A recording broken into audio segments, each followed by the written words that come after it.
So approximately 7:40 p.m. on Wednesday, the 30th of October 2013, a two-vehicle collision occurred in the 3800 block of 17th Avenue Southwest.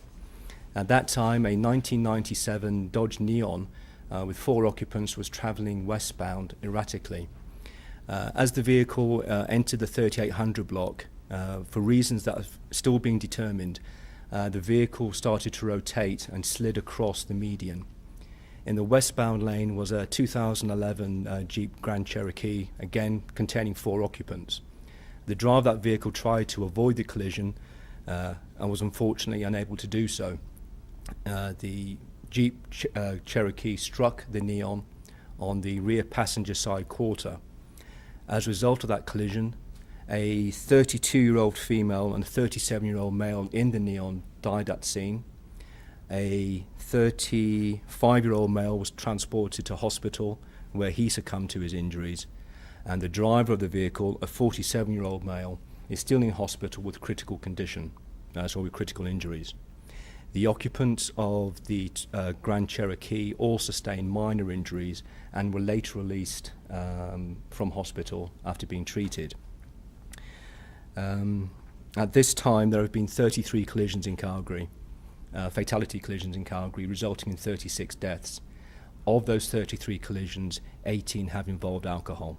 And obviously we are concerned that this seems to be an increasing trend over last year's numbers. We do encourage everybody not to drink and drive. These are becoming personal decisions that people are making to drive, and not use taxis, not use other forms of transportation to get themselves home. If people aren't going to take the hint and not drink and drive, unfortunately we're going to start seeing more and more of these accidents. Any questions, ladies and gents? You've been able to pinpoint, a lot of witnesses said that they saw the Neon going at a higher rate of speed. Can you possibly predict or estimate how fast that car was going? Not at this time. We have gathered evidence from the scene itself. My investigator is still working on the numbers for that determination for the speed. But looking at the actual damage to the vehicles, it is consistent with a relatively high speed from the Dodge Neon. What that speed is yet, I don't know. And obviously that will come out in any future court proceedings. Was its belief that alcohol was a factor for all 4 inside that car, or was it just the driver? Or? It's my understanding that alcohol is a factor on all 4 occupants of that vehicle.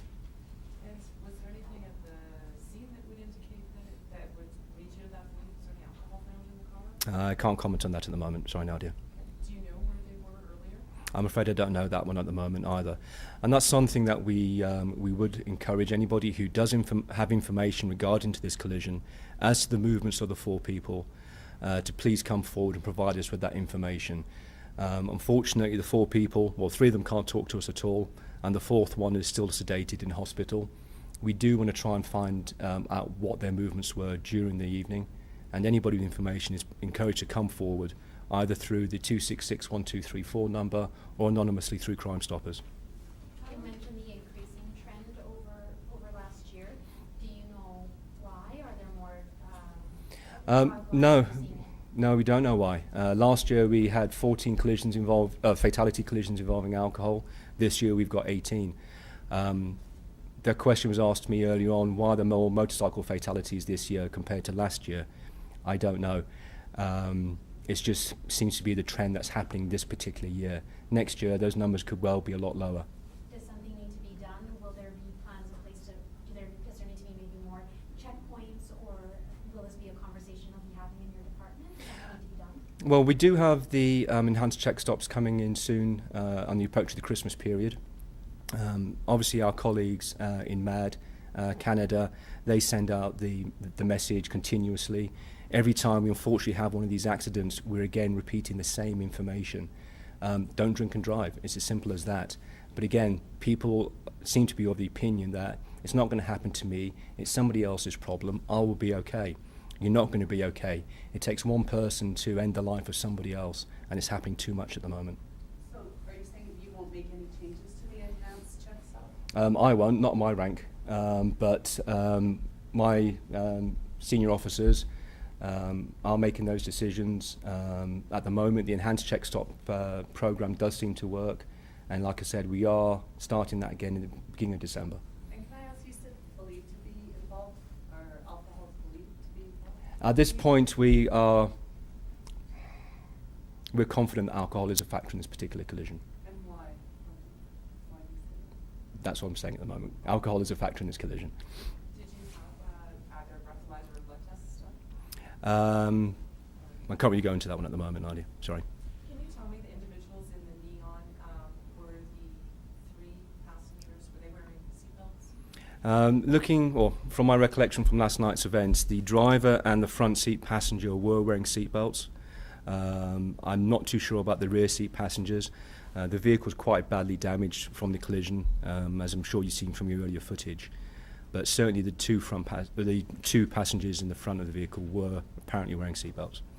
And what sort of relationship, if any, like, are they friends, are they family? The 4 people? I think 2 of them are family. I believe that one of the males deceased was a common law husband of the female. As to the relationship of the third male, I'm not too sure. That's part of our investigation at the moment. And the surviving male, how is he related to anyone? That's what I'm talking about. We don't know what his exact relationship is. We think they are all related to each other somehow. Otherwise, they wouldn't be in the vehicle, we would hope. But certainly at this time, like I said, there's a common law husband and wife in the vehicle. We believe there's a brother in the vehicle. We're just not too sure as to what the relationship is with the third male.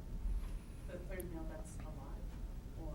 Yes, Sorry, he's a brother of the common law couple? we believe so, yes. Just going by surnames. Did anyone call into police about a vehicle driving erratic prior to the crash or not? I don't know the answer to that one, sorry, Nadia. So just to clarify, can you just even say which age of the male was the common law killer?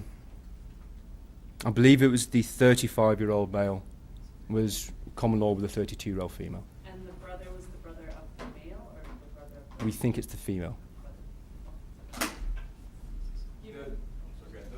The 14 year to date, we're going 14 motor vehicle collisions last year Yep. linked to alcohol. Is that year to date or is that total? That was total for all of last year. Okay.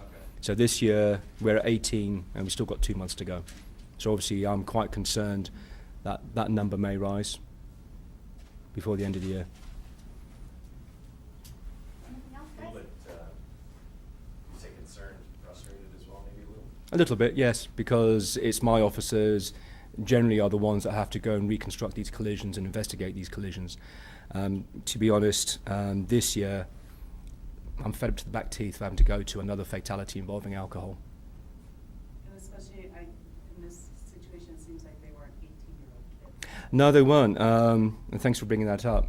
And usually this isn't a young person's offence, or young person's collision.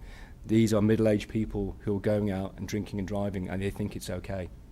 Doesn't matter what age you are, don't drink and drive. Simple message. What, so far as the dynamics of the collision and so far as the damage to the other vehicle, are the fact that those individuals were treated and released, are they quite fortunate given what you did see at the scene? Yeah, absolutely. I was actually surprised that, given the ages of the occupants of the Grand Cherokee, that we didn't have more fatalities in this collision. You know, we're looking at an age range between 47 and 85.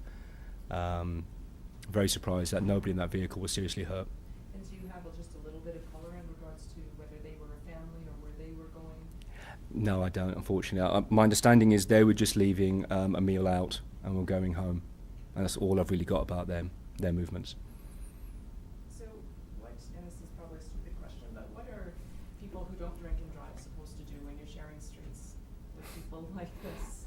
Yeah, unfortunately, there's no magic arrow that points to a drunk driver on the street. If that was the case, my job would be a lot easier. The job of my colleagues in the streets would be a lot easier because we could pick those people off straight away. If anybody sees a person they believe may be drunk driving just because of the way their vehicle is moving, call police 911, call us through the 226 1234 number. We've got the RID campaign that's going through our colleagues in Mad Canada. Tell us. We can't be everywhere, but we will try and catch those people who do think it's okay to go and drink and drive. I don't know that it is the campaign sort of that you oversee, but can you anecdotally tell us a little bit about how popular that reported impaired driver is, and would you like to see more people playing on it? Unfortunately, I can't make comment as to how the program's going because that is out of my remit. That would be a question more for Denise when she turns up. However, that said, I would love more people to call us and tell us that someone's out driving impaired.